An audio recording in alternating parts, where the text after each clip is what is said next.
cruz se erigiu, dela um dia fugiu, como emblema de vergonha e dor.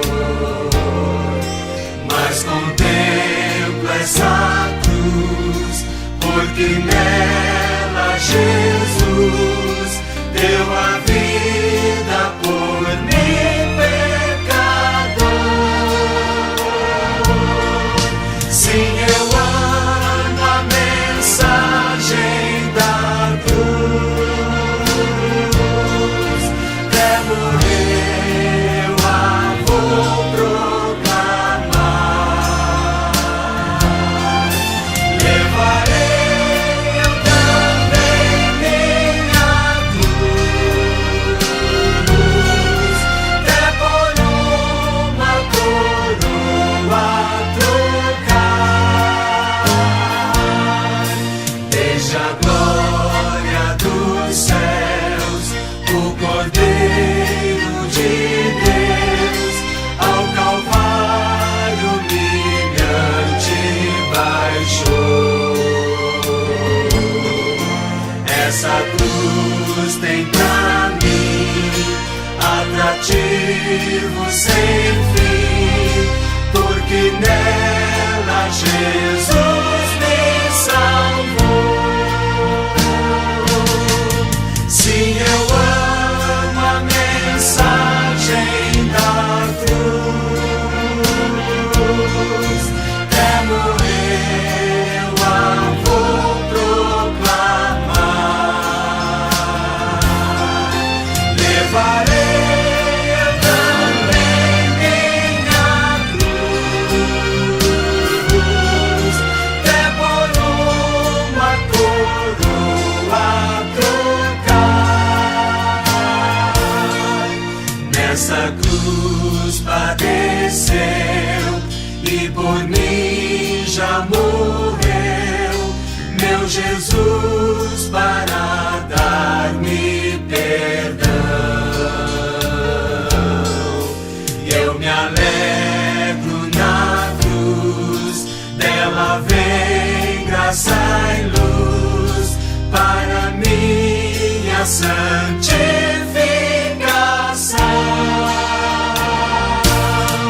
Sim, eu amo a mensagem da cruz.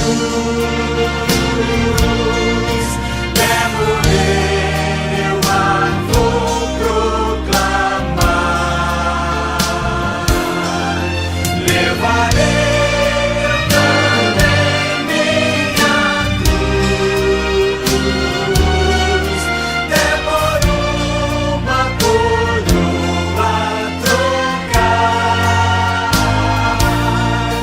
Eu aqui com Jesus, a vergonha da cruz, quero sempre levar e sofrer.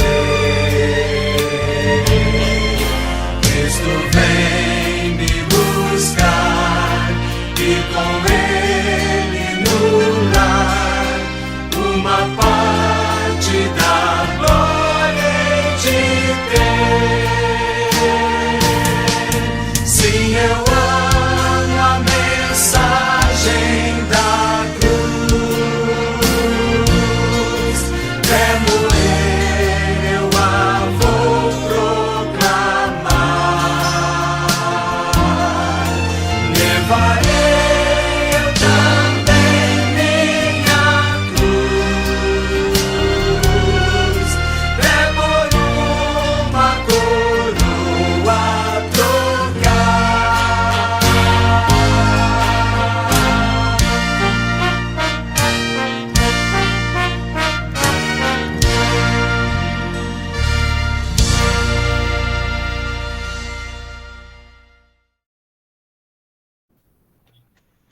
Irmãos, que a graça do Senhor Jesus esteja com todos, queridos. Como já está na hora, passando um pouquinho, nós vamos começar. Pode ter acontecido alguma coisa com o irmão Beguinha, inclusive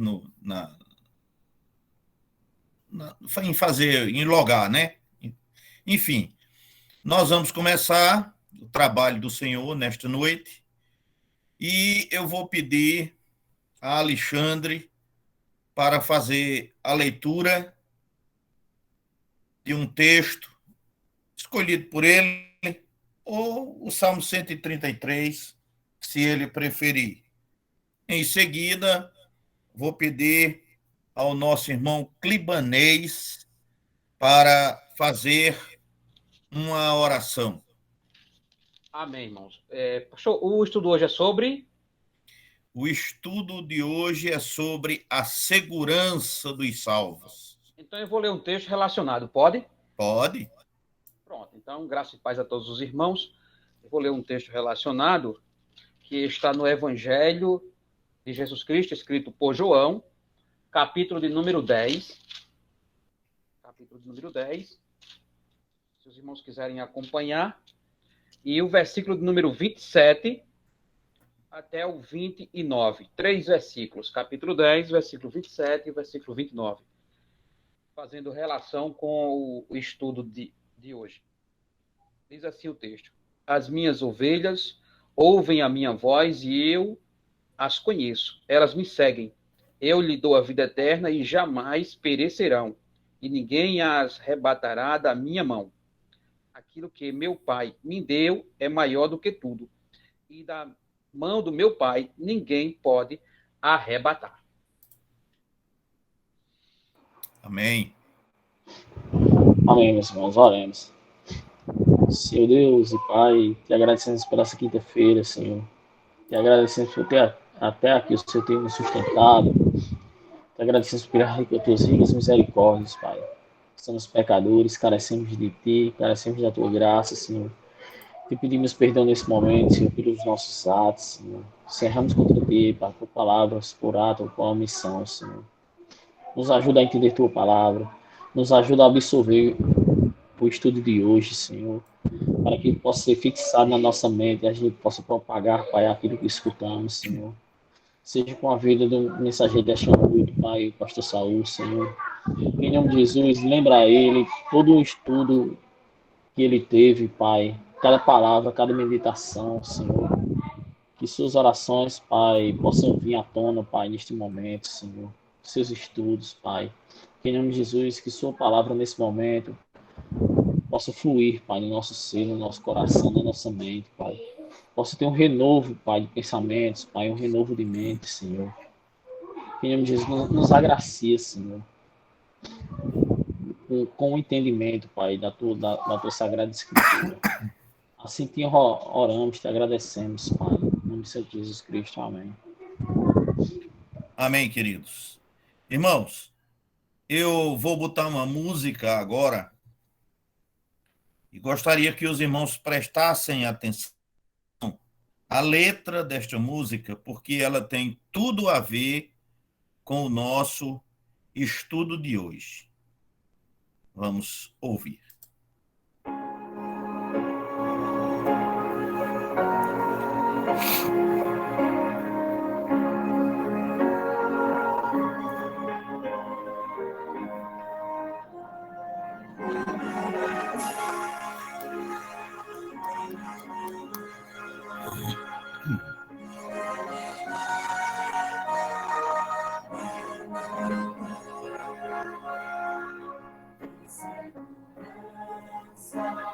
Sou de Jesus, eu já desfruto bênçãos da luz. Sei que eu tenho só de meu Deus, Ele me leva para os céus. Canta minha alma, canta ao Senhor. Bendito sempre, honra e louvor.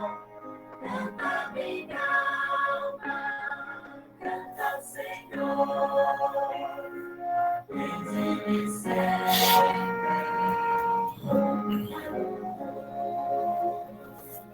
sendo submisso, sempre amém. Cintos em brevos,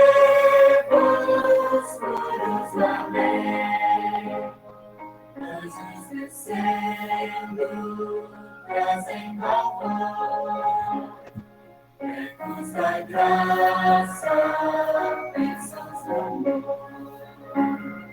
Canta minha alma, canta ao Senhor, bendito sempre, honra louvor.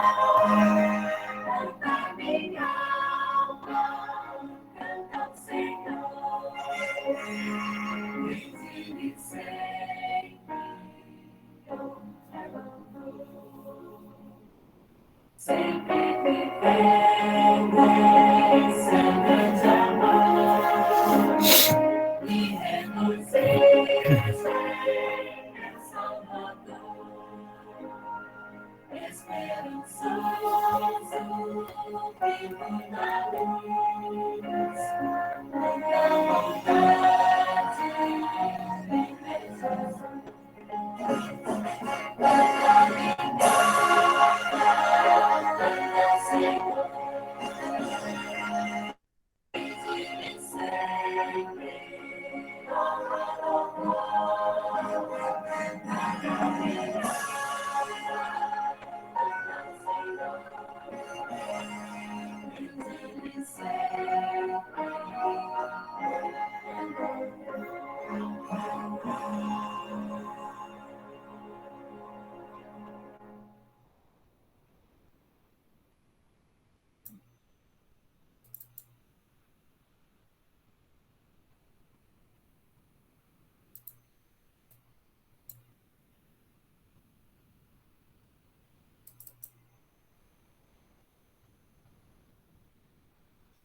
Amados, eu vi que Beguinha entrou, mas eu já estou começando o estudo, Beguinha, e passo para você na hora logo após o estudo, tá certo? Irmãos, como é do conhecimento geral, nós estamos no módulo 3 do nosso curso de doutrina cristã. E cada módulo tem entre 12 e 14 estudos. Hoje, especificamente, nós vamos estudar um tema um pouco controverso entre o próprio povo evangélico, que é a segurança dos salvos. Nós estamos estudando a santificação. E eu expliquei aos irmãos que para estudar apenas o tema santificação, nós já tivemos na igreja 14 estudos bíblicos somente sobre esse tema, seguidos. Então é um tema muito vasto. Neste nosso estudo aqui, nesta série de estudos, nós o dividimos em duas partes. A santificação, que estudamos na semana passada, e hoje nós estamos estudando outro aspecto, que é a segurança dos salvos. Uma vez salvo, salvo para sempre?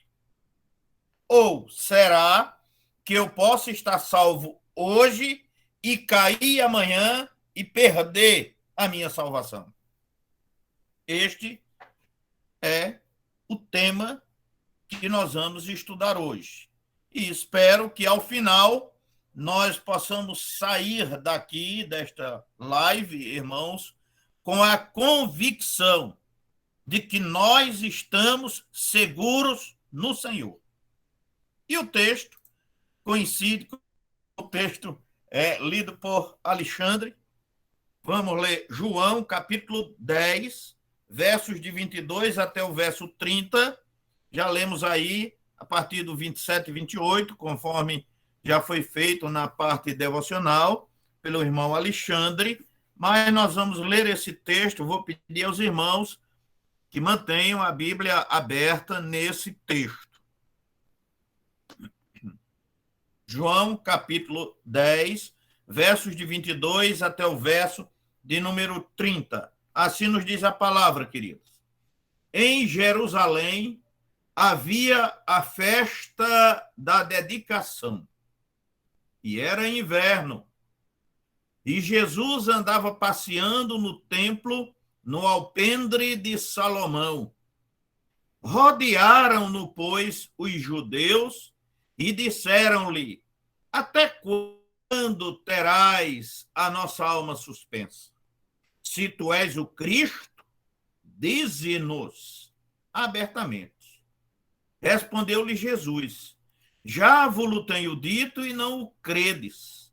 As obras que eu faço em nome de meu Pai, estas testificam de mim. Mas vós não credes, porque não sois das minhas ovelhas, como eu já vos tenho dito. As minhas ovelhas ouvem a minha voz, e eu as conheço, e elas me seguem. E dou-lhes a vida eterna, e nunca hão de perecer, e ninguém as arrebatará da minha mão. Meu Pai mas deu, é maior do que todos, e ninguém pode arrebatá-las da mão de meu Pai. Eu vou ler novamente o verso de número 29 e encerraremos com o 30.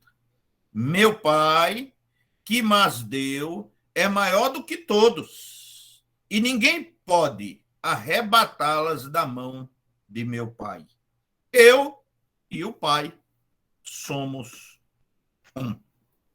Queridos, convido os irmãos a mais um momento de oração nesse instante.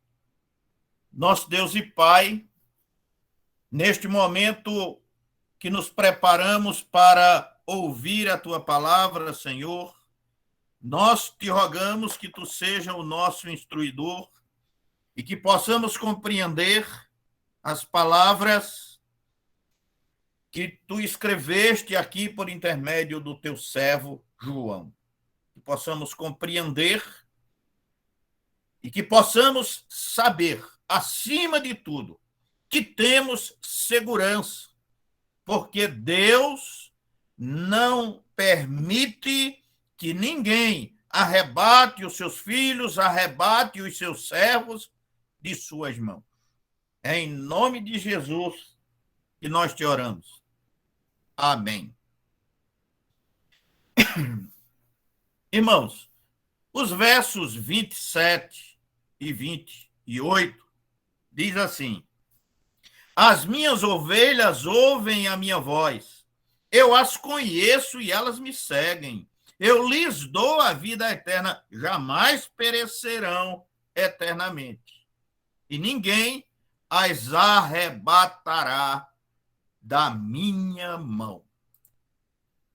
Queridos, às vezes, nós precisamos parar um pouco para pensar e analisar a crença do povo de Deus de um modo em geral. É triste, sem dúvida nenhuma, a situação espiritual daqueles que creem em Deus. Sabem que existe o céu, sabem que existe o inferno, mas não sabem para qual deles irá. Também é inquietante a condição de quem crê em Jesus Cristo, mas, apesar disso, não tem certeza de sua salvação. A incerteza pode ser consequência do que nós chamamos de fé vacilante, da fraqueza que leva o cristão a cair no pecado, a colocar-se de novo, ainda que temporariamente alguns, sob o jugo do pecado. Mas também a incerteza pode ser fruto de desconhecimento da doutrina bíblica chamada perseverança dos santos. Nós não vamos hoje estudar essa doutrina, porque ela vai ser estudada um pouco mais adiante. Hoje, o que nós vamos estudar é o tema a segurança do crente, que, de qualquer forma, tem um link que liga com o que chamamos de perseverança dos santos.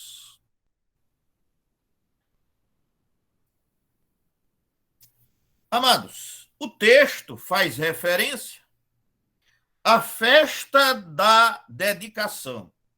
Era a celebração judaica da Chanuca, que comemorava a vitória israelita sobre o líder sírio Antíoco Epífanes, que perseguiu a igreja, aliás, não, a igreja porque perseguiu o povo de Deus, mas, na verdade, perseguiu Israel como nação e, além de perseguir Israel, profanou o templo de Deus no ano 170 a.C., quando, nesta ocasião, ele conquistou Jerusalém.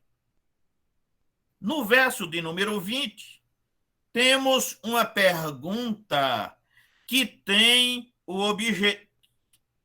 objetivo de contrariar Jesus Cristo. A pergunta do verso 24 tem como objetivo trazer, por assim dizer, complicações para o ministério de Jesus Cristo. Ela não tem o objetivo de instrução, de compreensão. Eles não indagaram Jesus Cristo porque queriam aprender, mas porque queriam embaraçar Jesus Cristo. Na verdade, era uma armadilha para Jesus admitir que era o Messias, para atacá-lo. Ao que Jesus responde com muita sabedoria àqueles homens e dá depois uma resposta também definitiva. Ele diz: as minhas ovelhas me conhecem e me ouvem. Vocês não são minhas ovelhas. E conclui dizendo: eu e o Pai somos um. Portanto, ele primeiro faz uma consideração e depois dá uma resposta simples, clara e objetiva, conforme foi pedido, solicitado naquele instante, naquela ocasião. Bem, como é do conhecimento de todos os irmãos que participam desta série de estudo, todas as quintas-feiras nós estamos estudando uma, às vezes duas perguntas do breve catecismo de Westminster, quando estas perguntas estão interligadas. Quando não, nós estudamos o assunto separadamente, daí a extensão dos nossos estudos. Bem, a pergunta de hoje do Catecismo de Westminster é a pergunta de número 36. Quais as bênçãos que nesta vida acompanham a justificação, a adoção e a santificação, ou delas procedem? Quais são essas bênçãos? E a resposta em seguida: as bênçãos que nesta vida acompanham a justificação, a adoção e a santificação, ou delas procedem, são certeza do amor de Deus, paz de consciência, gozo no Espírito Santo, aumento de graça e perseverança nela até o fim. Os textos básicos em que se baseia a resposta a essa pergunta está aí: Romanos 5,15, Romanos 14,17, João capítulo 1, verso 16, Filipenses 1,6 e 1 Pedro 1,5. E como já é costume, irmãos, eu estou trazendo também mais informações para aqueles irmãos que querem ampliar os seus estudos. Então, podemos ver também as perguntas 75, 76 e 77 do Catecismo Maior, que não são aqui analisadas na ordem cronológica em que elas estão, mas são consideradas na resposta final e total. E não poderia deixar de citar também a Confissão de Fé de Westminster, já que o Catecismo Maior é um resumo da Confissão de Fé e o Breve Catecismo é um resumo do resumo, que é o Catecismo Maior da Confissão de Fé. Então, se você deseja, irmão, realmente estudar, você pode baixar esses arquivos no site da Igreja Presbiteriana. Você tem lá gratuitamente, é só você baixar em PDF a Confissão de Fé, Catecismo Maior e o Catecismo Menor de Westminster. Bem, Confissão de Fé. Esse assunto que nós vamos tratar hoje, ele é tratado na Confissão de Fé, no capítulo 13. E na seção 3, diz o seguinte, falando a respeito da santificação.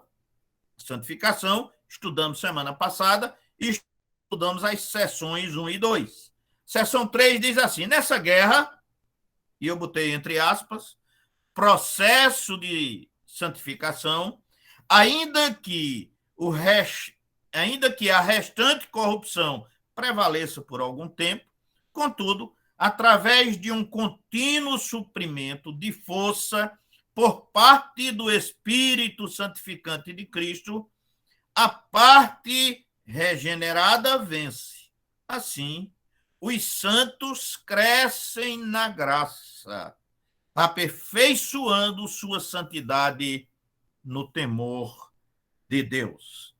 Grifo nosso, irmãos, eu grifei aí, né? Cada um desses aspectos está em uma dessas passagens bíblicas que estão citadas aí embaixo na mesma tela, né? Romanos 7, Romanos 6, 1 João 5, Efésios 4, 2 Pedro 3, 2 Coríntios 3, 2 Coríntios capítulo 7 e verso de número 1.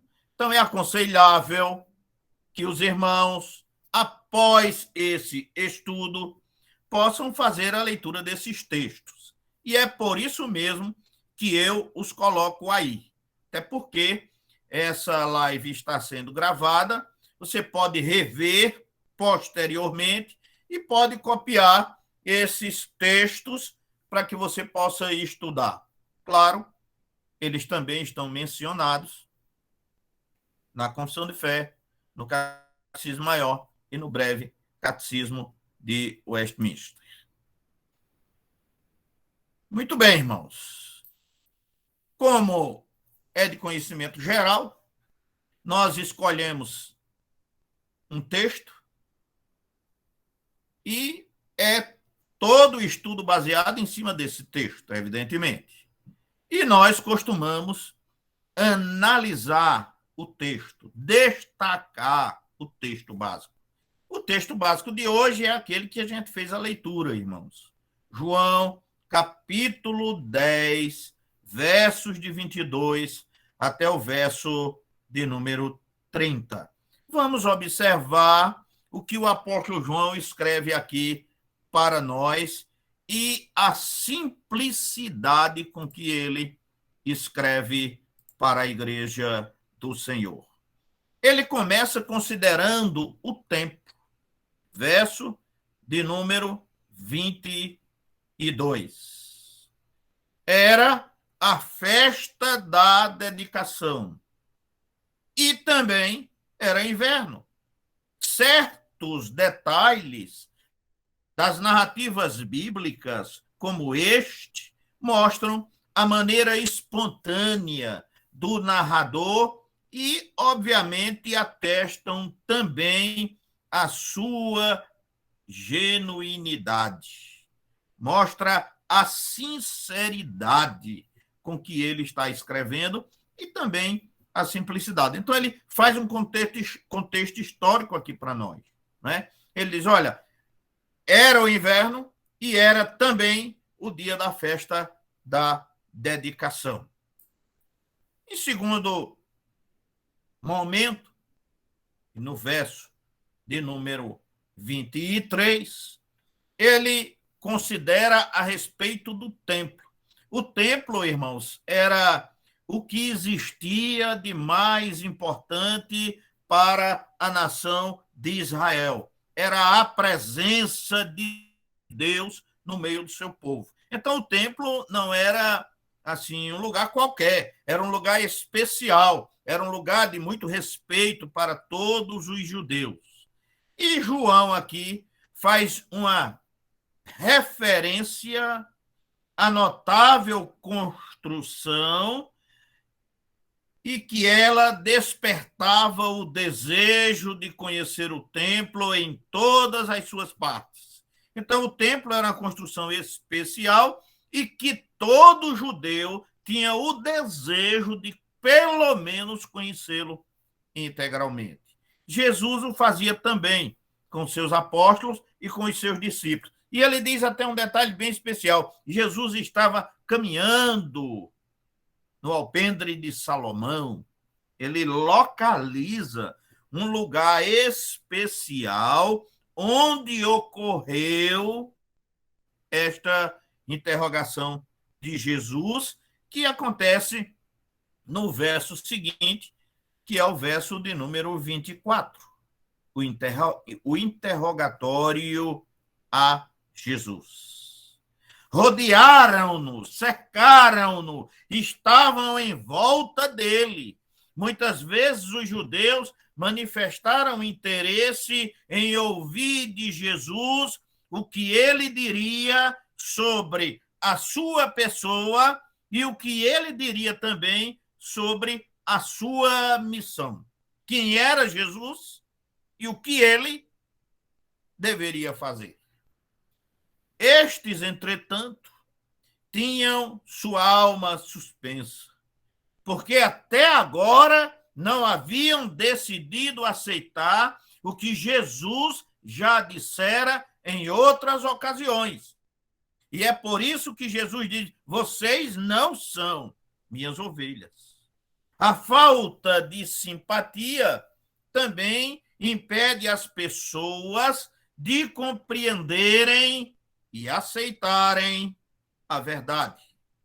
João capítulo 7, verso 17, o evangelista diz assim, se alguém quiser fazer a vontade dele, conhecerá a respeito da doutrina, se ela é de Deus ou se falo por mim mesmo.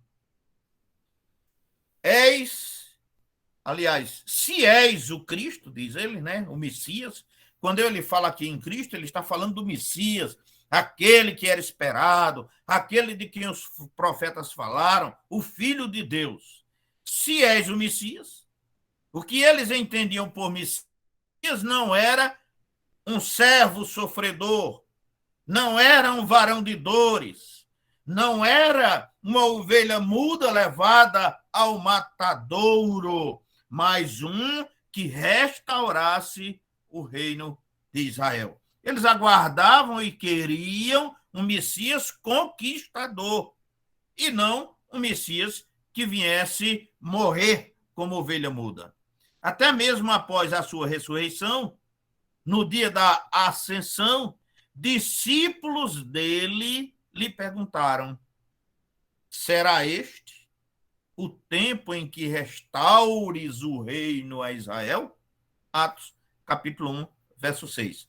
Portanto, irmãos, todos esperavam um rei que viesse libertar Israel do domínio do Império Romano, e os próprios discípulos também tinham essa expectativa, e essa expressão no capítulo 1, verso 6 de Atos dos Apóstolos nos mostra isso com muita clareza. Veja de novo, acompanhe comigo. Será este o tempo em que restaures o reino a Israel? Era também a expectativa deles. Ontem, como hoje, a expectativa de um reino messiânico material prejudicava a visão espiritual do reino de Cristo. E aí, irmãos, depois da interrogação, é lógico, viria a resposta de Jesus, conforme verificamos no verso de número 25. Respondeu-lhes Jesus. Jesus já havia dito e já demonstrara por seus sinais quem ele era. No verso de número 38, desafia-os a crer com base nas obras que realizava e que eles não podiam negar. E então, a crer que o Pai estava nele e ele no Pai. O resultado foi quererem prendê-lo, mas ainda não era a hora. E por isso, Jesus escapou das suas mãos nesta ocasião, porque ainda não era a hora, não era o momento determinado por Deus para que Jesus fosse entregue. Verso 26, ele ressalta a falta de fé.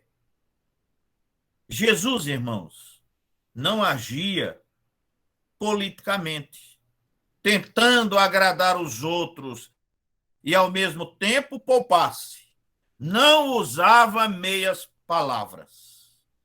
Jesus era simples, claro, objetivo e não tinha objetivo de agradar ninguém.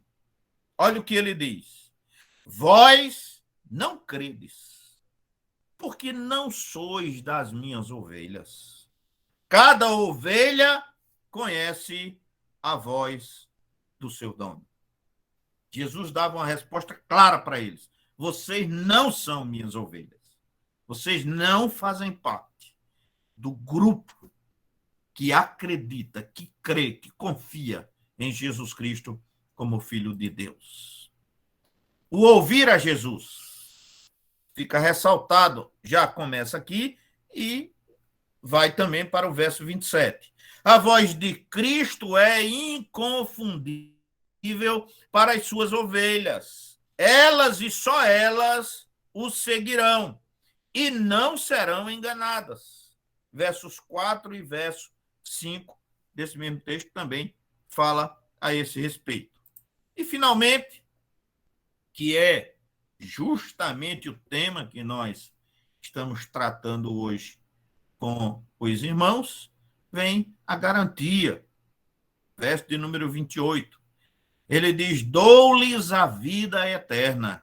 Vida eterna não é, nas Escrituras, irmãos, apenas a imortalidade, pois esta todos possuem, todos são imortais. A imortalidade foi delegada por Deus a cada um de nós. Vida eterna aqui referida é a salvação, a comunhão feliz com Deus e perfeita no céu. E Jesus diz, nunca hão de perecer. Aconteça o que acontecer, jamais se perderão eternamente. João, capítulo 11, verso de número 26, também nos fala a esse respeito. Ninguém, diz ele, as arrebatará da minha mão. Preste atenção nessas palavras, irmãos. Jesus disse estas palavras aos discípulos naquela ocasião, mas ele estava também dizendo estas palavras para mim, para você, para a sua igreja hoje. Ninguém as arrebatará da minha mão. O que é arrebatar? Arrebatar é tirar por força ou violência, arrancar, arrastar, de conformidade com o dicionário Caldas Aulete. Ele dá essa descrição. Não há poder maior do que o poder de Deus. E quando nós nos referimos ao poder de Deus, estamos nos referindo ao Pai, ao Filho e ao Espírito Santo, porque eles formam uma unidade dentro desta trindade.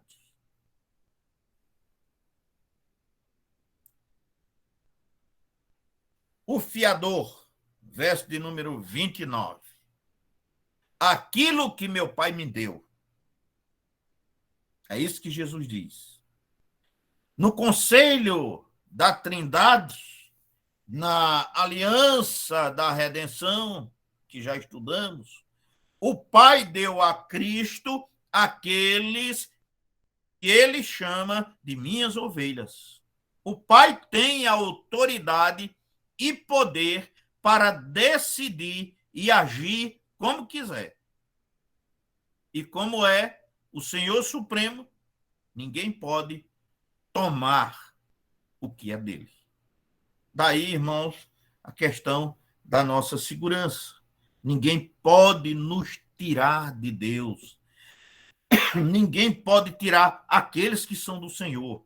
Cristo dissera: ninguém as arrebatará da minha mão.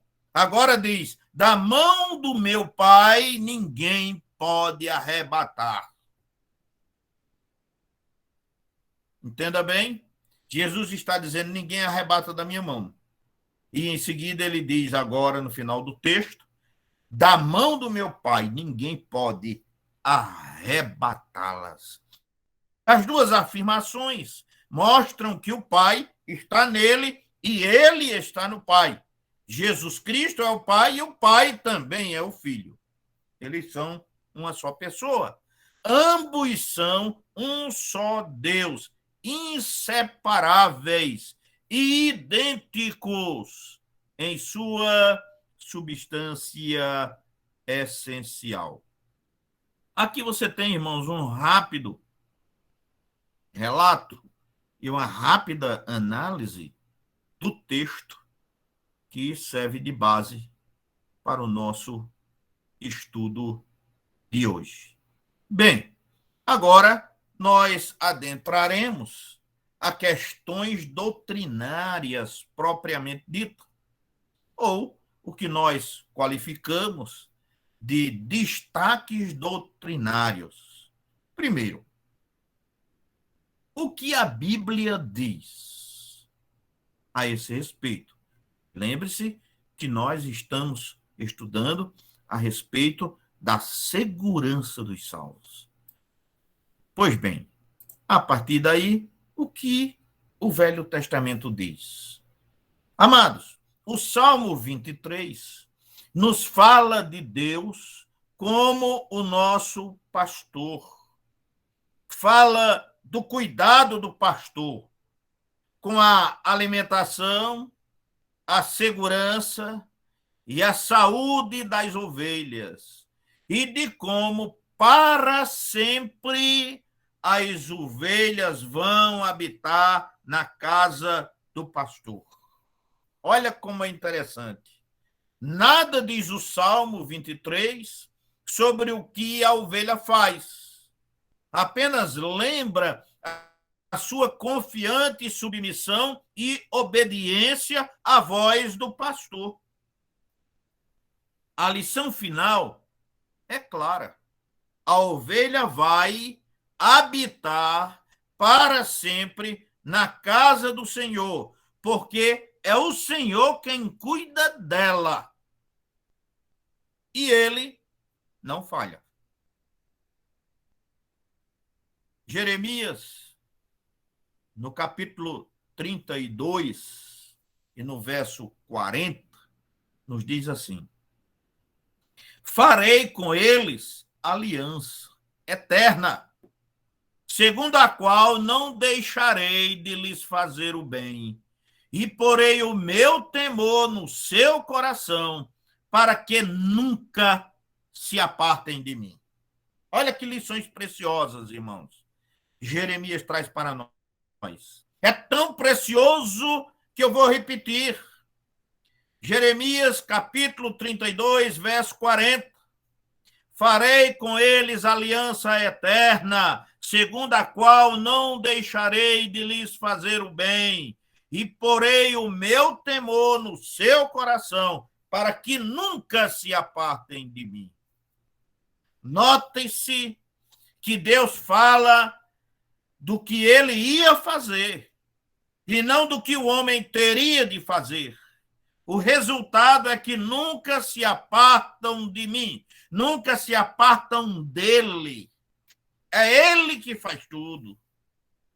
É ele que faz todas as coisas. É ele que cuida de cada ovelha em seus aspectos gerais e também em todos os seus detalhes. Quando se fala no concerto ou aliança de Deus conosco, é preciso lembrar o ensino da segunda carta a Timóteo, capítulo 2, verso 13. Se formos fiéis, ele permanece fiel, pois de maneira nenhuma pode negar-se a si mesmo. Nossas fraquezas, nossos fracassos não podem alterar as decisões de Deus a nosso próprio respeito. Olha que coisa interessante você saber, viu, irmão? As nossas fraquezas e os nossos fracassos não podem alterar as decisões de Deus a nosso próprio respeito. Muito bem. Temos aqui mais do que suficiente, apenas em um texto, porque são inúmeros outros que a gente podia analisar, mas o nosso tempo é pequeno, né? Em que o Antigo Testamento traz essa segurança final para nós, enquanto ovelhas do Senhor. Também um outro aspecto, os próprios ensinos de Jesus. As afirmações de Jesus Cristo. Em João, no capítulo 3 e no verso 16, Deus amou o mundo de tal maneira que deu seu Filho unigênito para que todo que nele crê não pereça, mas tenha a vida eterna. Não pode sofrer interrupção. Os que julgam que o cristão recebe a salvação, mas pode perdê-la e novamente ganhá-la, não creem em vida eterna, mas em salvação intermitente. Pode estar salvo hoje e amanhã condenado, depois salvo de novo. Cristo fala, irmãos, em vida eterna, que começa quando a pessoa crê e, por definição, não pode acabar nunca. Nós não podemos ser salvos em um dia e perder a salvação em outro, porque a salvação não depende de nós. É Ele que nos escolhe. É Ele que nos sustenta. É Ele que não permite que ninguém nos tire de suas mãos. Em João, no capítulo 3, verso 36, diz: aquele que crê no Filho tem a vida eterna. Aquele que crê no Filho tem a vida eterna. Os verbos aqui estão no presente e não no futuro. A vida eterna já é uma realidade para todos os que creem, para o que crê, e não o será apenas no futuro, após a morte física. Mas aqueles que o Senhor tem, as suas ovelhas, já têm a vida eterna a partir de agora, a salvação eterna, que não será perdida. João, no capítulo 6, no verso 35, diz: o que crê, falando no presente, viu? O que crê, presente e agora. O que crê em mim jamais terá sede. A partir de agora poderia ser traduzido: o que crê em mim, a partir de agora não terá mais sede. Eu vou cuidar dele como minha ovelha. É uma afirmação que exclui a possibilidade de, em qualquer ocasião, o crente perder a salvação. O crente não perde a salvação em hipótese nenhuma. Claro, tem muitas objeções e nós vamos ver. E vamos falar sobre cada uma delas. João, no capítulo 6, no verso 37, o Senhor diz: todo que o Pai me dá, virá a mim. E o que vem a mim, de maneira nenhuma o lançarei fora. Vou ler de novo, é muito importante. João 6:37. Todo que o Pai me dá, virá a mim. E o que vem a mim, de maneira nenhuma o lançarei fora. Desde que o Pai trouxe alguém a Cristo, Cristo jamais o lançará fora, jamais tirará dele a salvação. Portanto, o crente está seguro da sua salvação, porque o garantidor e o fiador desta salvação não é ele, mas é o próprio Jesus Cristo, o Filho de Deus. É Deus quem escolheu. João, no capítulo 6, verso 44. Ninguém, olha bem isso, irmão. Ninguém pode vir a mim se o Pai que me enviou não o trouxer. E eu o ressuscitarei no último dia. Nenhuma pessoa que tenha salvação venha a Jesus Cristo porque quer. Venha a Jesus Cristo porque ouviu e por si próprio tomou a decisão. Não, absolutamente. Ninguém pode vir a mim se o Pai que me enviou não o trouxer. Jesus está dizendo claramente, se você vem a mim, é porque o Pai trouxe você a mim, e eu o ressuscitarei no último dia. Não deixe esse texto, irmão, nenhuma dúvida. A afirmação é peremptória e final. Cristo não lhe acrescenta nenhuma condição. Se, por exemplo, se você permanecer fiel até o fim, eu ressuscitarei. Se você for batizado, eu lhe darei a vida eterna. Não tem condição. Se o Pai mandar, o Filho sustenta e ressuscitará no último dia. João, capítulo 10, verso 28 e 29. Já foi lido. É a terceira vez que nós vamos ler. Né? Pascoal leu, eu li, repeti, e agora vou ler de novo. Então não são 3, são 4. Né? E dou-lhes a vida eterna, e nunca hão de perecer, e ninguém as arrebatará da minha mão. Meu Pai que me as deu é maior do que todos, e ninguém pode arrebatá-las da mão do meu Pai. Olha que segurança, né? São palavras de Jesus, irmãos. Não sou eu quem está dizendo. São palavras de Deus trazidas para nós, para que nós possamos ter segurança da nossa salvação.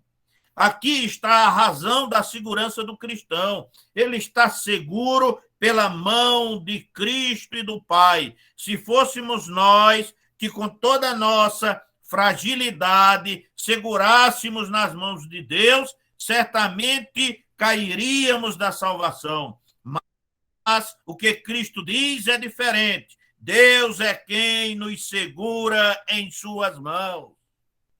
E nós não vamos cair, porque Deus nos segura.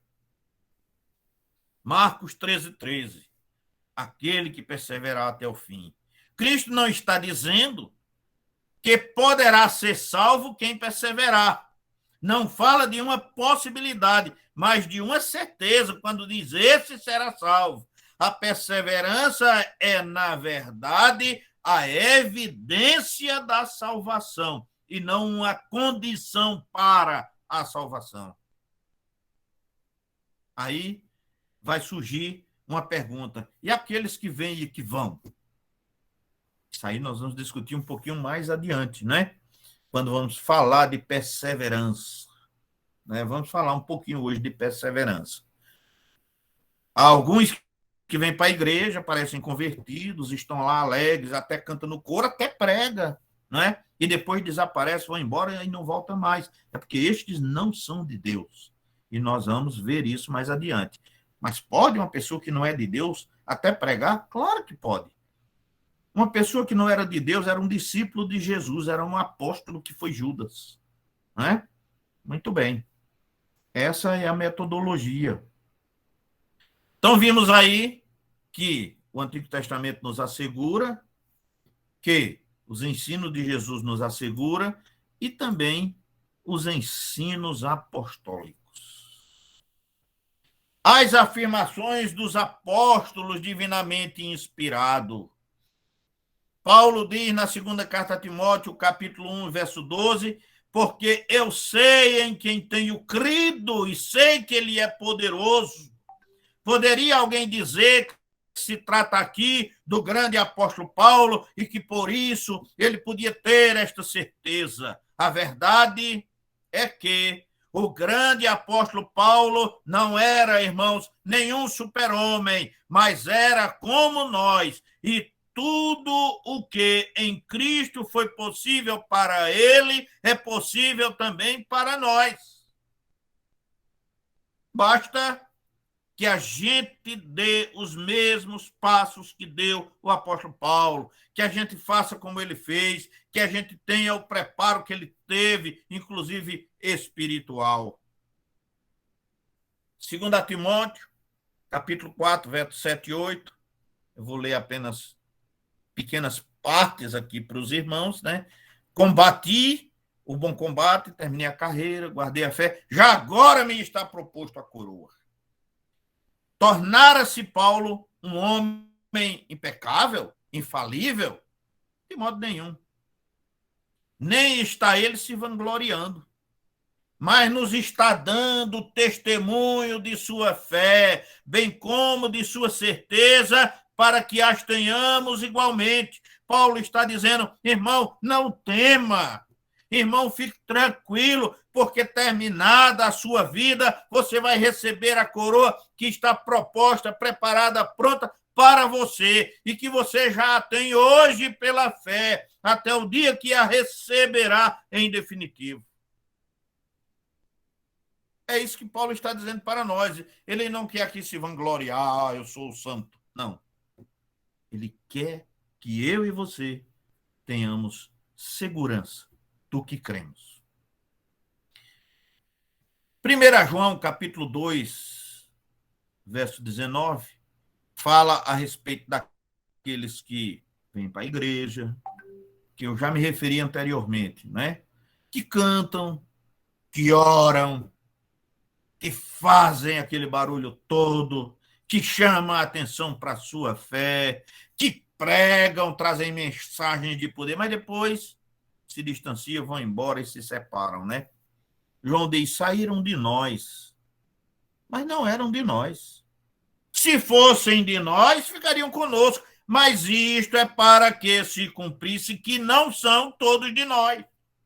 Irmãos, nem todo mundo que está na igreja é realmente crente. É duro dizer isso. É. Mas é a mais pura realidade. Tem gente que está dentro da igreja, mas a igreja não entrou nele, como costumava dizer um antigo pastor conhecido meu, né? Você entra para a igreja, mas a igreja não entra em você. Então é necessário que Jesus Cristo habite em você. Se você não for ovelha de Jesus Cristo, você vai sair, porque você não é de Deus e não vai ficar muito tempo. Vai chegar o tempo que você vai sair definitivamente. Esse texto explica com clareza a aparente perdição de alguns crentes. Aparentemente eram cristãos, mas diz o apóstolo, não eram dos nossos. Embora vivessem entre os cristãos, fossem contados entre eles, nunca foram realmente cristãos. Enganavam-se a si mesmos e os outros, não porém a Deus. O Senhor conhece os que lhe pertencem. 2 Timóteo, capítulo 2, verso 19. Se tivesse sido dos nossos, diz João, permaneceriam conosco. Saíram porque não era daqui. Se fossem de nós, ficariam conosco.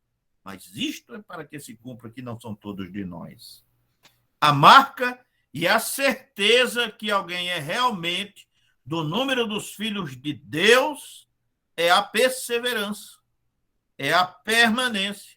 Este jamais será arrebatado das mãos de Deus. Ele está seguro nas mãos do Senhor. Mas, conforme já mencionei, há pensamentos contrários, baseados numa interpretação defeituosa das palavras de Cristo, em especial em Mateus, no capítulo 10, verso 22 e 24, 13. E aí essas interpretações levam a pensamentos contrários a respeito da segurança do crente e se ensina que o crente pode perder a salvação. Mas, na verdade, isso não é possível, irmãos. Bem, a primeira delas é a perseverança. Olha que coisa, né? Se bem que esse esquilozinho aí dessa história, quem conhece a Era do Gelo sabe, né? Esse esquilozinho aí perseverou, lutou, tentou, fez tudo, mas acabou não comendo essa noz, viu? Essa noz ficou intacta, não é? Muito bem. A perseverança. Aquele que perseverar até o fim, esse será salvo. Mateus 24, 13.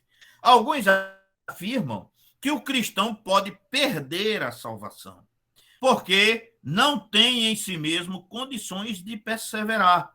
Ora, Cristo não está ensinando que a perseverança seja condição ou meio da salvação de alguém, mas que é uma evidência ou prova da salvação. Aqueles que forem salvos vão perseverar. Aqueles que não perseveraram é porque não eram salvos. Aqueles que João diz saíram de nós, mas não eram de nós. Aqueles que não são vão realmente sair, precisam sair, porque a igreja deve ser limpa. Eu lembro do pastor Samuel Veras, que faleceu agora na Covid, pastor da Igreja Congregacional Central aqui de Campina Grande. E eu me lembro que uma vez ele pregando lá na UMEB, ele disse assim: irmãos, a igreja às vezes cresce de uma hora para outra. Chega aquela ruma de gente de uma hora para outra. Mas será que é crescimento ou é inchaço? Crescimento é sadio. Inchaço é doença. E da mesma forma com que vieram, de um dia para a noite também desaparece e não voltam mais. Era inchaço, não era crescimento. Então a igreja, irmãos, ela está, de certa forma, inchada. Porque na igreja tem muita gente, não é pouca não. Tem muita gente que está na igreja, estou me referindo à igreja como um todo, e que não é da igreja. E que vai sair um dia. Não vai perseverar. E não vai perseverar porque não é salvo. Quem não é salvo vai sair, ou hoje, ou amanhã, ou depois, qualquer dia desse vai sair. Mas aquele que é salvo, ele vai perseverar, ele vai permanecer aos pés do Senhor por todos os dias da sua vida. Não estou dizendo que ele não passe por problema, não estou dizendo até que ele não caia. Pode até cair, mas não definitivamente. Vamos chegar nisso. Segundo ponto. O batismo. O batismo. Do mesmo modo é que Cristo dissera: quem crer e for batizado será salvo, mas quem não crer será condenado. Cristo não estava apontando o ser batizado ou batismo como uma condição ou meio para alguém ser salvo, como ensina a doutrina católica. Mas o fato de que, se alguém é salvo, procura ser batizado como testemunho da sua fé e obediência. Vou pedir para você ler, não vamos fazer a leitura aqui, mas leia Mateus 28, 19, Atos 2 e 38, para que você possa refletir a esse respeito também, né? Aí nós temos Cid mergulhando, né? Só a cabeça. Isso aí, irmãos, é um batismo presbiteriano, né? Ele não mergulhou, foi só a cabeça, tá certo? Molhou só a cabeça. O corpo ficou todo fora. Então, foi um batismo por aspersão aí, né? Embora a cabeça dele tenha entrado aí na água. Muito bem. Outro pensamento contrário que está aqui é cair da graça. Cair da graça. A gente tem que olhar com o mesmo olhar de espanto, né? Que está aí o esquilinho fazendo, né? Olha o ar de espanto dele, né? Com aquela noz que ele bate no chão e cai aí metade do gelo aí rui, né? Pois bem, Gálatas capítulo 5, verso 4 diz assim: separados estáis de Cristo, vós os que vos justificais pela lei, da graça decaístes. Separados estáis de Cristo, vós os que vos justificais pela lei, da graça decaístes. Cair da graça. Temos aí Gálatas, conforme já li, não é? Separados estáis de Cristo, vós os que justificais pela lei, da graça caíste. Está dizendo, irmãos, que aquele que confia na lei, no cumprimento dela, para sua salvação, não possui a graça da salvação. Ele está escrevendo a pessoas que se dizem cristãs, se tais pessoas passaram a confiar na lei para salvar-se, nos seus méritos, nas suas ações. Não possui mais condições para se dizerem salvas.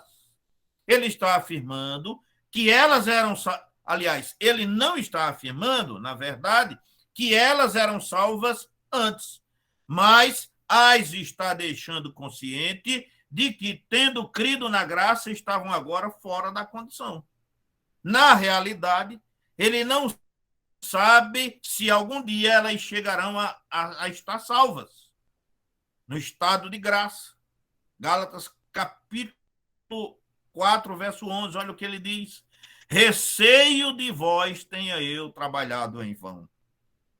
Ele estava em dúvida pelo procedimento dos irmãos, se ele tinha trabalhado em vão. Neste caso, prevalece o que está em 1 João, capítulo 2, verso 19. Aqueles que não são de nós vão sair.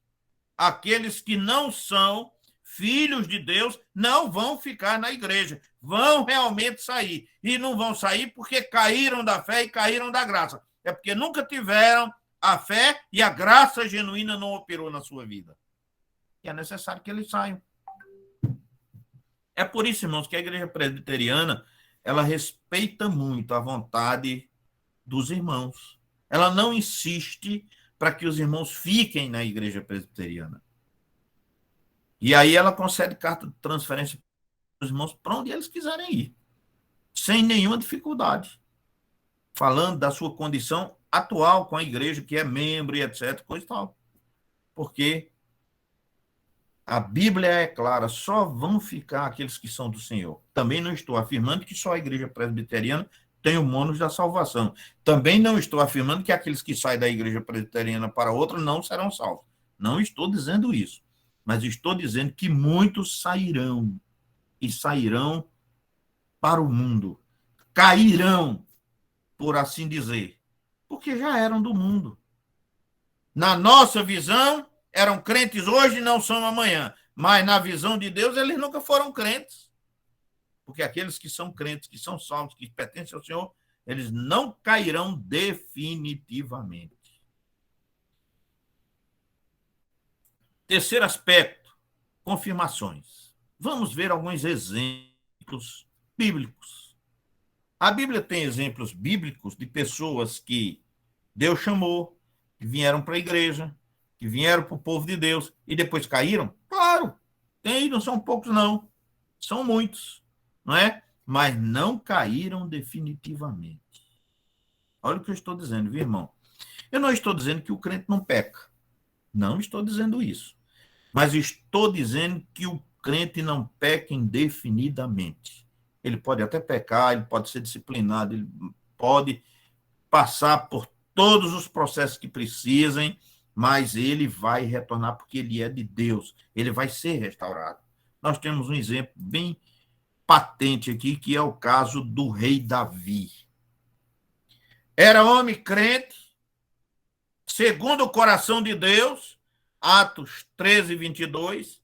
Apesar disso, teve uma queda terrível, com pecados tão graves que, de acordo com a lei, mereceria ser morto por apedrejamento. Mas arrependeu-se quando escreveu o Salmo 51, penitencial, pediu: torna a dar-me a alegria da salvação. Observe esse texto de Davi, porque é bem importante. Torna a dar-me a alegria da salvação. Não pediu, torna a dar-me a salvação, mas a alegria da salvação.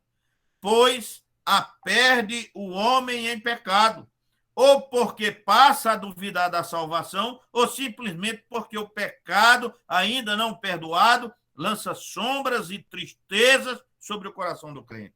Então, o crente, quando comete pecado, ele perde, certamente, a alegria da salvação. Não estou dizendo que perde a salvação, porque se ele for realmente crente, se ele for realmente ovelha, se ele for realmente servo do Senhor, ele vai reconhecer o erro, ele vai retornar, vai pedir perdão a Deus e vai se reconciliar com o Senhor, como fez Davi. Mas temos outra grande figura aí, né? O rei Salomão. Salomão também decaiu vergonhosamente, mas a maneira como encerra o livro de Eclesiastes denota a sua restauração. Assim também Pedro caiu fragorosamente, mas foi reerguido pela graça de Deus. Os filhos de Deus não permanecem caídos, porque a mão de Deus nos sustenta.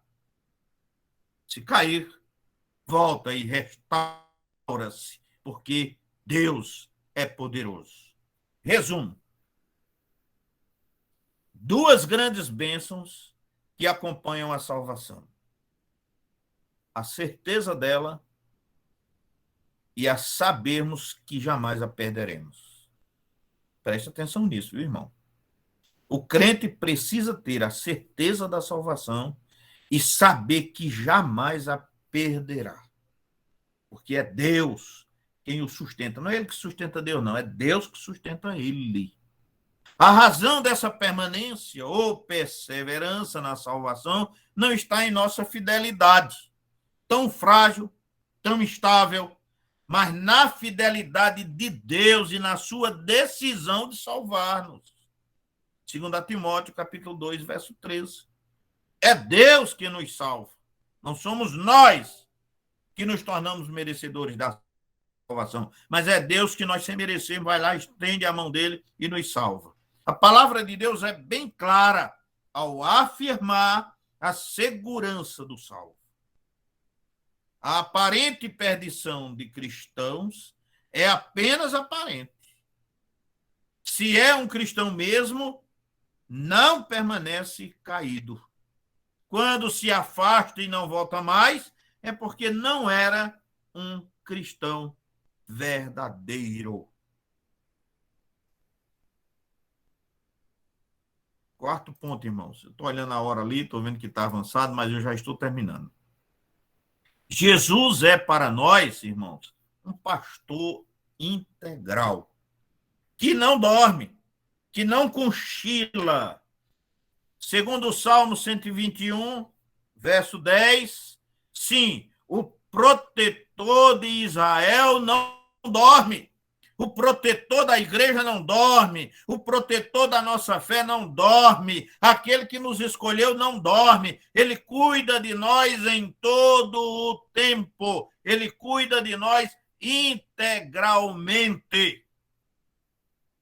Essa doutrina é decorrente do amor de Deus, o grande pastor das ovelhas, conforme Hebreus capítulo 13, verso de número 20, que deu a vida pelas suas ovelhas para que elas vivessem, que cuida delas a ponto de conhecê-las pelos seus próprios nomes e as ama ao ponto de deixar 99 em segurança no curral, no aprisco, para sair em busca de uma única desgarrada e perdida. Esse pastor não pode ter sua obra frustrada pela fraqueza do homem, mas sua vontade soberana se realiza plenamente, garantindo a salvação daqueles que ele mesmo escolheu. Graças a Deus, pela segurança que em Cristo podemos gozar, chamados, justificados, adotados e santificados. Não temos dúvidas. Gozamos intensa alegria. Crescemos na graça de Deus e por sua graça permaneceremos na fé e disso não temos nenhuma dúvida. Isso é um fato real, concreto, definitivo na vida de cada um de nós.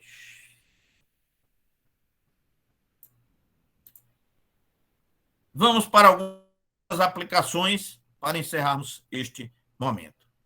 Primeiro, se você estiver em risco de vida sobre um precipício, sendo salvo por um bombeiro que o transporta em uma corda, como você se sentirá mais seguro? Estando seguro apenas pelas suas próprias mãos ou se estivesse seguro pelas mãos do bombeiro? O Senhor é esse que está dando essa mão para nós. Segundo, imagine uma ovelha em um campo cheio de perigos, no meio de uma tempestade. Tem ela condições de chegar sozinha ao curral, onde estará em segurança no aprisco, se o pastor não a levar? Assim também conosco. No mundo cercados de perigos, por nós mesmos chegaremos ao porto seguro, à casa eterna de Deus? Quem poderá levar-nos até lá? É Ele que nos cuida de nós. E o terceira aplicação, em quem você põe a sua confiança? Você, meu irmão, é você mesmo. Você confia em quem para a sua salvação? Você confia em você? Você confia nos seus méritos? Você confia na sua capacidade de obediência? Ou você confia que, mesmo não tendo esta capacidade toda de obediência, mesmo sendo cheio de defeitos e falhas, o Senhor estende a mão dele para nós e nos guia? A sua confiança está nele ou em você? A minha está nele. Espero que a sua também esteja nele. Que ele nos abençoe, queridos. E a palavra está com o nosso irmão Lindenberg para terminar o culto. Inclusive, eu imaginei que era problema de conexão mesmo.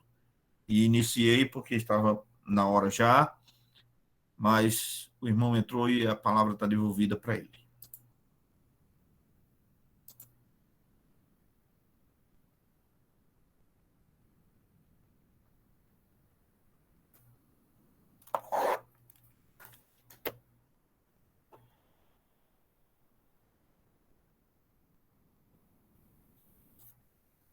Lindenberg.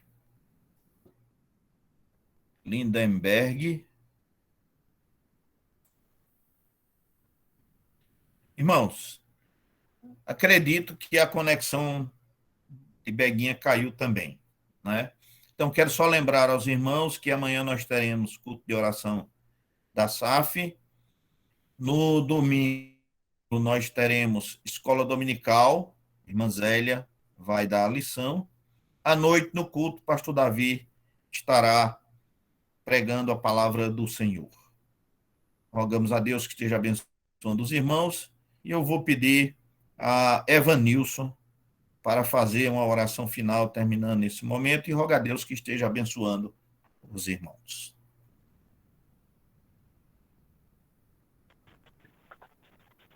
Amém. Boa noite, irmãos. Graças a Deus. Vamos orar nesse instante. Senhor, nosso Deus e Pai, nós te louvamos. Queremos agradecer por todos os teus benefícios, que está conosco. Obrigado, Deus, porque é o Senhor que tem nos sustentado dia após dia. E cremos na tua palavra, e o Senhor está conosco todos os dias, até a consumação do século. Queremos te rogar, ó Deus, que o Senhor possa nos dar mais uma noite tranquila em tua presença, no sono reparador, ó Deus, e que possamos desfrutar desse privilégio que é aprendermos mais da tua palavra.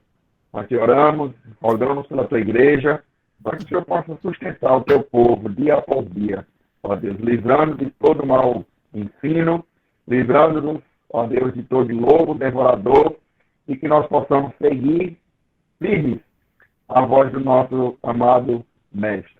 Nós te oramos, por tudo mais te agradecemos, em nome de Jesus.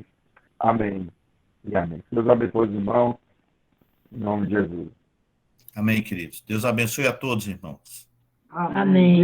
A paz para todos. Amém. A paz para todos, que Deus abençoe a todos. Amém. Jesus. Amém. Deus abençoe.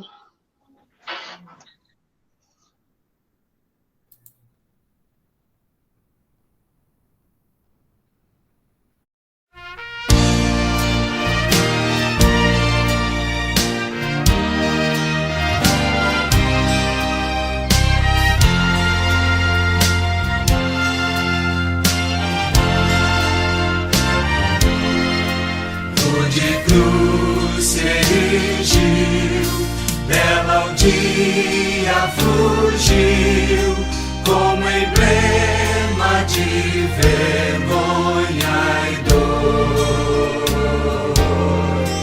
Mas contempla essa cruz, porque nela Jesus deu a vida por mim.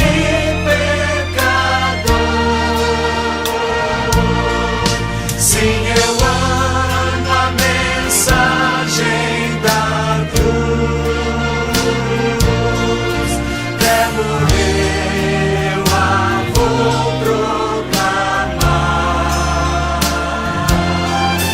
Levarei eu também minha cruz, até por uma coroa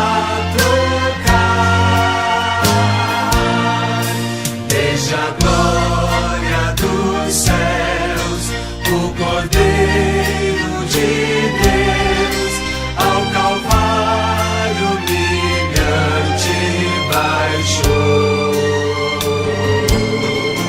Essa cruz tem pra mim atrativo sem fim, porque nela Jesus me salvou. Sim, eu amo a mensagem da cruz. Até morrer eu a vou proclamar. Levarei eu também minha cruz, até por uma coroa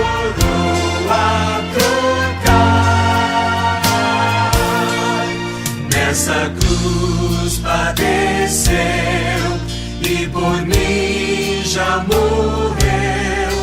Meu Jesus para dar-me